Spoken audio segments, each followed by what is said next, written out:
Let's talk about an interesting topic, which is Gilgamesh. Yo, Rich, why are you talking about Gilgamesh? I don't even know what a Gilgamesh is. You should, man. You should know what a Gilgamesh is. I didn't know what a Gilgamesh was. I didn't know the story. I never read it. My mind couldn't comprehend it probably 10 years ago, but I read it somewhat recently, and it is one of my favorite at this juncture in time. Gilgamesh, Beowulf, Iliad, the Odyssey, the Aeneid, probably some of my favorite. Gilgamesh, the Green Knight too. Gilgamesh is now by far one of the favorite books that I read. So, what can we learn from ancient stories like Gilgamesh about ourselves, our relationship to self, about business, storytelling, myth making, and leadership? I don't know. Let's go find out. All right, so check this out. I wrote this down, so I'm going to be reading a bit. So, old books and ancient epic poems speak of the realm of men and gods, great heroic feats, life and death. One of my favorites, as you guys know, is Gilgamesh. I enjoyed both versions, so I recommend if you guys go get this version, these are the ones that I enjoyed reading. I think you guys should read too. The two versions of Gilgamesh that I have read in their verse translations, one was by a gentleman by the name of Herbert Mason, and the other one by Stephen Mitchell. I believe the Stephen Mitchell one you can get on audiobook if you guys like to listen to stuff and not read it. But the Herbert Mason one, it's a little bit of a shorter book. It seems like the content's a little bit more easier to digest in the verse form, and I would suggest you read that one as well. So Gilgamesh, it's an ancient epic. By many accounts, it is written around the 18th century BC. Damn, that's a long time ago. So they say. 18th century BC by Sumerian poets, right? Written by a poet. Kind of cool. Just like Homer. Homer is a poet. And guys, when you hear like it's written by a poet, poets aren't like weird recluses that are scrawny arms and, can't read and thick glasses and stuff. No, poets back then were men's men. They were guys that saw stuff. They were guys that worked out. They were guys that wrestled. They were guys that had been involved in war. So, written 18th century by Sumerian poets, the tale of Gilgamesh, who is a king who rules a walled city called Uruk. And he makes a friend called Enkidu. And I just like saying that name, Enkidu. Enkidu. Gilgamesh and Enkidu. The story revolves around two men, Gilgamesh, who is part god and part man, and Enkidu, who is part man and part animal in the literal sense. Enkidu, part man, part animal. Gilgamesh, part god and part man. The tale unfolds as the gods answer the prayers of the oppressed people of Uruk, who are suffering under their idol, Gilgamesh's very idle king, tyrannical king. So idleness and tyranny go together. If a king is not at war or doing projects, those two things go together. So the people are praying up to the gods. Gilgamesh, in his boredom and unchecked power, takes the people's brides. He takes the men's brides for himself and goes into them, taking them first. He says, this is the old king's way. This is the way we will do things. Because when you're just taking stuff that is not yours, when you are a tyrannical king. So he takes the people's brides for himself, the men's brides for himself, and he also works the citizens half to death by building Uruk's walls, but he works them half to death. He gets all into these projects of building the wall stronger, but then abandons the project and lets that wall that everybody just worked on fall to ruin, creating, even more like distaste for Gilgamesh, the king. Also in this, just on a side note, guys, the flood narrative in Gilgamesh is unbelievable. Like, you guys will like that a lot because it starts off by them talking about after the flood, they were rebuilding the old temples from before the flood. It's a mind-bending flood narrative. Anyways, so all right, so Gilgamesh is a crazy king, crazy tyrannical king, and everybody's praying, hey, the gods, help us out, tyrannical king. Well, here comes Enkidu.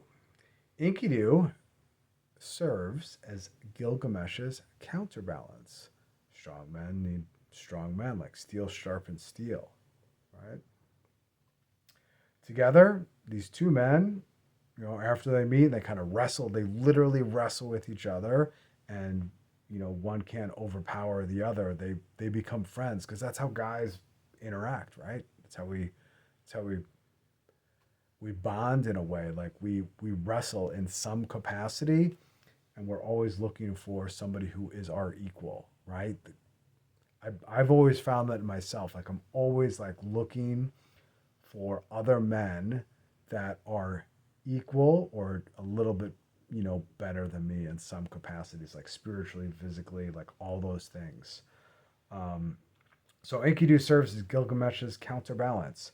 Together they set off on quests and that cure Gilgamesh's idleness. And his idleness gets cured through those going on quests, like going on a mission, like the mission together. His counterbalance is a man in Enkidu. So it cures Gilgamesh's idleness through action, through goals, and through a mission. Now, Gilgamesh is tamed by the animal-like man Enkidu. So the animal man, the half-breed animal man, Enkidu, is taming the god man, Gilgamesh, the idle god man. And I think that's a very interesting theme that's in the book. So monsters are fought, gods are insulted and then defeated. But finally, Enkidu succumbs to death after a mortal wound after battling a monster. The monster has a cool name too. Humbaba the monster. They kill the monster, but Enkidu takes on a mortal wound. In his grief, Enkidu eventually dies over that wound. In his grief over Enkidu's mortality and his own impending death, Gilgamesh embarks on a quest for eternal life in his final adventure. So kind of cool, epic thing. He seeks a man who survived the great flood and possesses the secret to eternal life. However, he gets this gift and it is stolen. It is kept just out of his reach by the gods. So, after he returns, he finally gets back to his walled city, Uruk, who we would presume his father's inhabited that city, whatever, before and after the Great Flood. So returning to Uruk, Gilgamesh finds his epic story etched into the walls of the great city. He's looking at the beautiful walls of the great city. And his story and the walls of the city, he sees and then understands as his only lasting legacy. Those walls of that city, his story of going out on epic and battling the monsters. Admiring the beautiful walls of Uruk, he asks a blind man at the end of the story if he knows of Enkidu, his best friend, who has died. To which the blind man responds negatively. I do not know that man that you speak of. This Tiny little last passage serves as a sobering lesson that all memory will be forgotten unless it is written and told as stories. So, part of what you guys need to do as husbands and fathers is to know that your time will come. Like, no one knows the stories of your great, great, great, great grandfather, right? No one, you don't even know the name. You don't even know his name. But if you can write down your stories and share with your kids, your heroic feats, and they'll tell heroic feats. If you live a heroic type of life, that'll at least carry on for a couple generations. So, in life and leadership and business. So, do we not see ourselves in these tales? The company man, the founder, the employee, the worker bee. Do we not all need to embark on some sort of mission or quest and confront the monsters that are in our lives or just outside of the city walls? We set out seeking fame and recognition only to return empty handed. Like, you'll never have eternal life. It'll never be in your grasp. Even if you go to the other side of the world and try to grab it, and it's given by the surviving man of the flood. Yet our stories will live on for a short little time. And our stories can live on through poems and myths and tales. But even those will ultimately fade over time. Like, your time here is very limited. So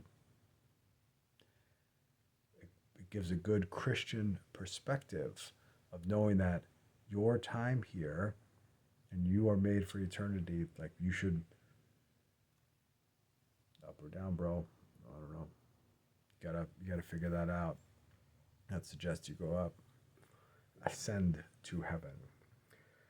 So, how many know the origin story of companies like Goodyear or Vanderbilt or the great St. Albans?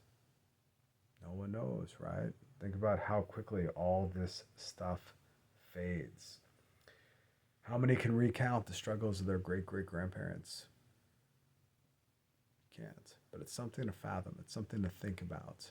That maybe you have ancestors that were slaves, literally, that were worked in the coal mines, worked in the salt mines, or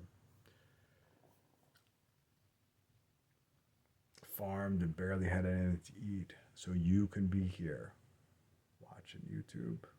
No, I'm just joking, man. But in all seriousness, like, so start thinking about these things, guys. I suggest you go out.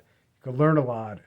Go get Gilgamesh. It's really cool. Listen to the audiobook by whatever I said, like Stephen Mitchell. Like, let me look here on my notes.